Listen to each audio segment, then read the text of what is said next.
Alright, what's up everyone? This is Untitled Chapter. So we're looking at the second part of the subscription service 5.0. Figures number 2, I guess you can call them number 2.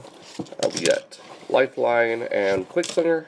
Let's go ahead and get these guys, or these gals out of here, along with Lifeline's accessories. And my camera totally just fell. And the the collector's cards.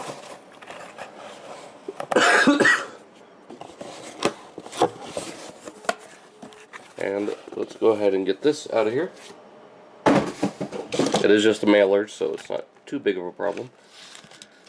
Now, real quick, just want to state, Lifeline looks really great here in alt mode. I mean, she is just a straight up repaint of RC. There's been nothing changed as far as the mold goes. This is still the first version of the mold, so it still has the regular hands. We'll get into that later in robot mode. You can see the differences here. You got the gray on the headlights and grille instead of the blue. You don't have any black, so this is meant more to go with the Takara version. For some reason, okay, that was weird. For some reason, she was coming up more an olive green on there. But she has this kind of nice seafoam green, very cleanly painted. You do get a little bit of gappage right here just with how the figure's painted, but not too bad. She does still roll fairly well if you can get her legs to stay in vehicle mode. Keeps wanting to pop down for some reason. Oh, I guess that was why. Let's see here. Still not wanting to roll. Yeah, there we go. A little bit better. As far as her accessories goes, they are exactly the same as RC. You do get the pistol here molded in that pale kind of seafoam green color. It's actually more of a, I don't know how to describe it. Then you got the gray on the bar and muzzle there. Just go ahead and plug that right in here. The gun can plug right there between our hands. And then our hands will grasp onto the sides of it.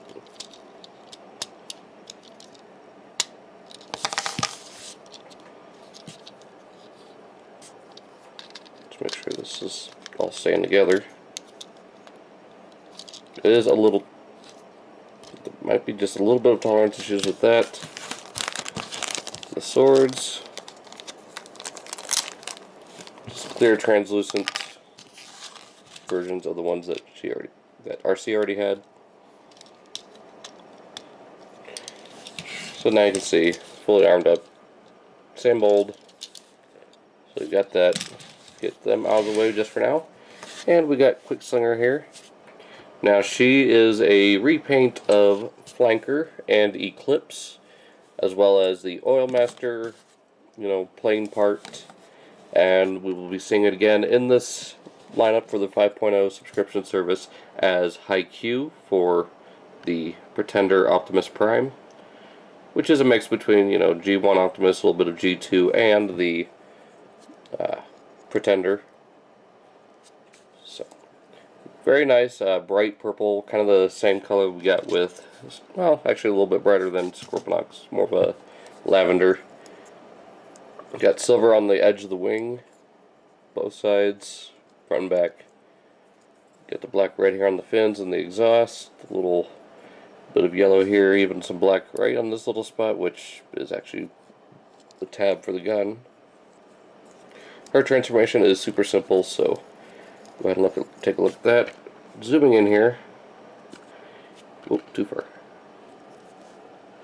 Actually see. Nope, she doesn't have painted eyes. But she does have a pinkish face with the black, some silver, a little bit of purple there on the forearms, the black feet. You can actually see what she looks like with Flanker here. Let's see what those two look like together. Let's get those out of here for now. Well, actually, let's go ahead and take a look at her gun form since we got it right here. Really simple, just fold out the handle, pull on these little tabs here. You want to be careful because this is all glossy black paint. You've even got it painted on the inside there. So bring that up as far as you can get it and tab it in without causing any damage to her head, because you can see it here on flanker. It's already starting to rub off there. And right there on the little tab.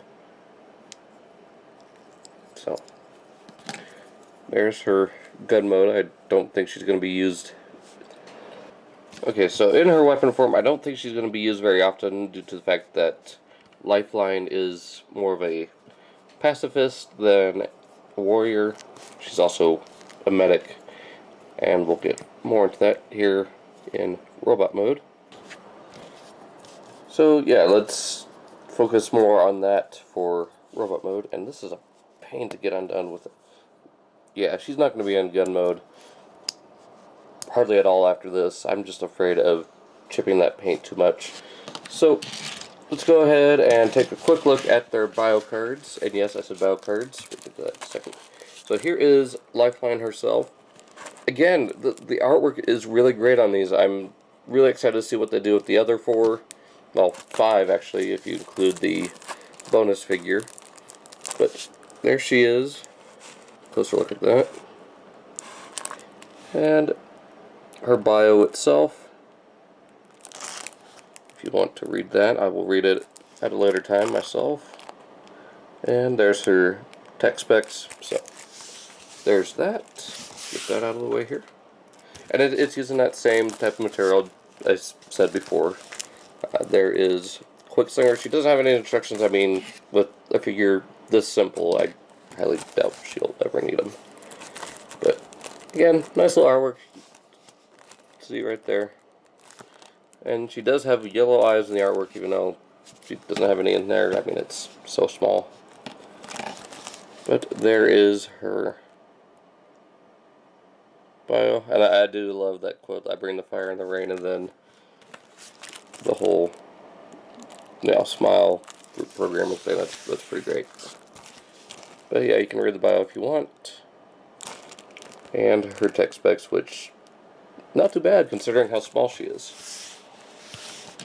So, real quick, we'll get these two into robot mode and compare from there. If you want to see the transformation, you can always check out my RC review in the card right there. So there's that. Alright, so here we have Lifeline in robot mode, and you can see right off the bat the similarities between the two. I mean, obviously it's the same mold, but as far as the face goes, it is a slightly, I guess, darker color. It's more of a pale lavender. And you got kind of this flesh color on her arms. It is kind of unsettling, so I do know what Micah was talking about with the one of the Dinobot figures that in hand. This is a little unsettling that it's that close of a flesh color. So, but you do have the same purplish pink here on the hands that you do on the face, just more of it. She does actually have painted over eyes because the whole back of her head is that translucent plastic. And she does have the Autobot symbol on her chest, unlike the RC, so that further makes me think that this was more meant to go with the Takara RC rather than the Hasbro. But, you know, either way, they do look good together. And her sword came out of her backpack. But usually this is how I display RC, kind of in that, also in that movie poster pose. But, you know, Lifeline doesn't look too bad, and RC keeps falling over. You do get some more of this gray here on her midriff.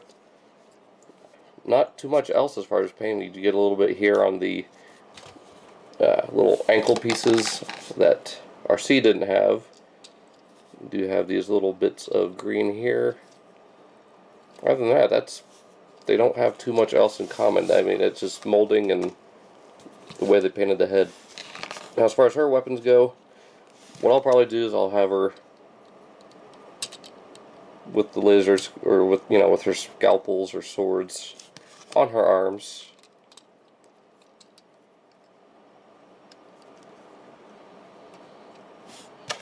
and then probably display her with the guns in her backpack like so. I could get it in there.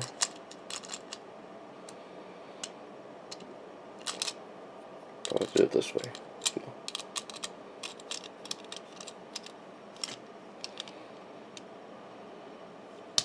There we go. Put that one there. And put this one in here. I'm putting it on there because it does not fit very well into the thigh pieces. But you do kind of get that kind of reference to the wings that RC had in animated. Then it's not too obtrusive. They don't really get in the way.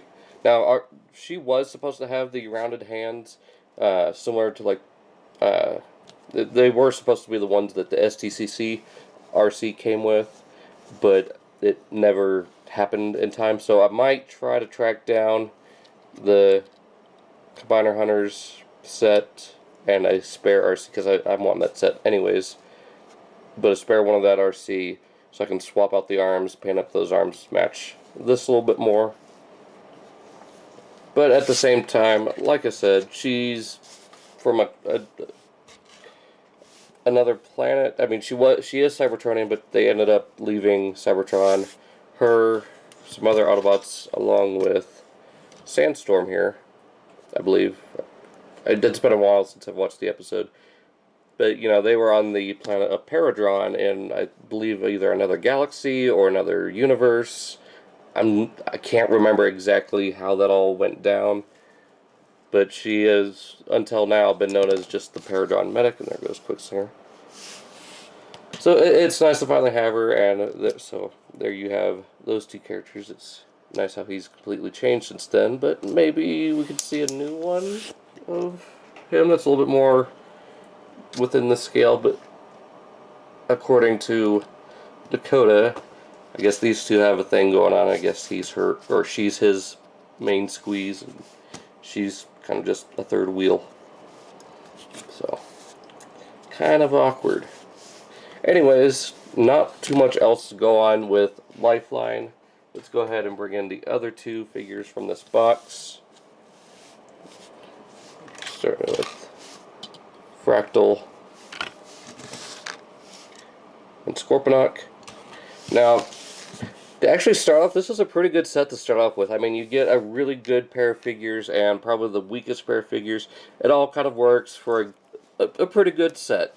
So I'm interested to see what happens between, you know, with the next shipment. I'm either hoping for the Pretenders, or one of the Pretenders with another one of the figures, or, you know, Toxitron and Counterpunch together. Who knows at this point? I would like to finally have the last two Wreckers, so that way we can have Wreckage and Thunder Mayhem battling, and then get Prime and Megatron for later, along with our bonus figure, whoever that's going to be. But enough of my rambling. Really love this figure. If you can find her on the secondary market, if you're looking for a Paradron medic, or just another little Micromaster chick, in this case, I